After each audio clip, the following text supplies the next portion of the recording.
Hi friends, இன்றைக்கி வீடியோவில் நம்ம சூப்பரான ரோஜாப்பூ சட்னி எப்படி பண்ணுறதுன்னு பார்க்க போகிறோம். இந்த கார சட்னியை நம்ம இட்லி தோசைன்னு எல்லாத்துக்கும் வச்சு சாப்பிட சைடிஷ் சூப்பராக இருக்குங்க. வாங்க வீடியோக்குள்ளே போகலாம்.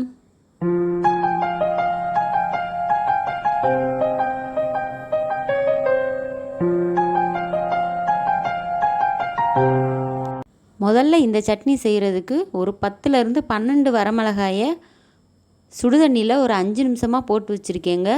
அதோட ஒரு நெல்லிக்காய் சைஸ் அளவுக்கு புளியும் எடுத்து தண்ணியில் சேர்த்து ஊற வச்சுருக்கேன். இந்த மாதிரி ஊற வச்சு அரைக்கும் போது இந்த சட்னி நல்லா ஸ்மூத்தாக கிடைக்கும். அதுக்காகத்தான் இப்போ ஊற வச்சதில் தண்ணியை வடிகட்டிட்டு நம்ம வத்தலையும் புளியையும் மிக்ஸி ஜாருக்கு மாற்றிக்கலாம். அதோட ஒரே ஒரு பல்லாரி வெங்காயம் ரஃப்பாக கட் பண்ணி வச்சுருக்கேன், அதையும் சேர்த்துக்கலாங்க. 10 பல் பூண்டு, தேவையான அளவு உப்பு, இவ்வளோதாங்க இந்த டிஷ்ஷுக்கு தேவையானது. இந்த சட்னியை நம்ம பேஸ்ட்டாக அரைச்சிக்கலாங்க. தாளிப்புக்கு ஒரு பேன் அடுப்பில் வச்சு நல்லெண்ணெய் விட்டுருக்கேன். பாருங்கள், சட்னியை நல்லா அரைச்சிட்டு வந்தாச்சு. இந்த பதத்துக்கு நல்லா ஸ்மூத்தாக அரைச்சிக்கணுங்க. தண்ணி லைட்டாக விட்டு நல்லா ஸ்மூத்தாக அரைச்சி எடுத்துக்கோங்க.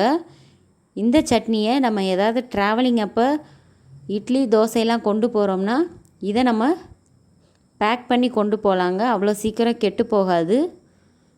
இதை தாளிக்கிறதுக்கு நல்லெண்ணெய் விட்டுருக்கேங்க. இந்த சட்னிக்கு நல்லெண்ணெய் சேர்த்தோம்னா டேஸ்ட்டு சூப்பராக இருக்கும்.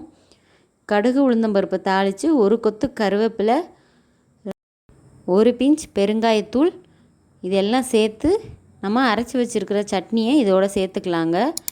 நல்லா அந்த எண்ணெயிலேயே கொதித்து வந்துடும்.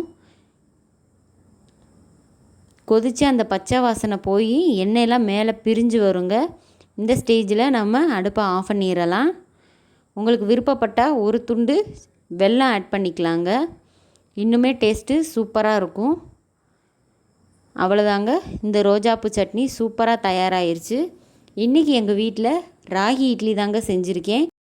அதுக்கு சைடிஷாக இந்த ரோஜாப்பூ சட்னி அட்டகாசமான சுவையில் இருந்துச்சுங்க. இது மாதிரி நீங்கள் எல்லா வகையான இட்லி தோசைக்கும் இந்த சட்னியை ட்ரை பண்ணி பாருங்கள். டேஸ்ட்டு வேறு லெவலில் இருக்கும். இந்த மாதிரி ஹெல்த்தி வீடியோஸ் உங்களுக்கு ரொம்ப பிடிச்சிருந்தா நம்ம சேனலை லைக் பண்ணுங்கள், ஷேர் பண்ணுங்கள், கமெண்ட் பண்ணுங்கள், மறக்காமல் சப்ஸ்கிரைப் பண்ணுங்கள். தேங்க்யூ.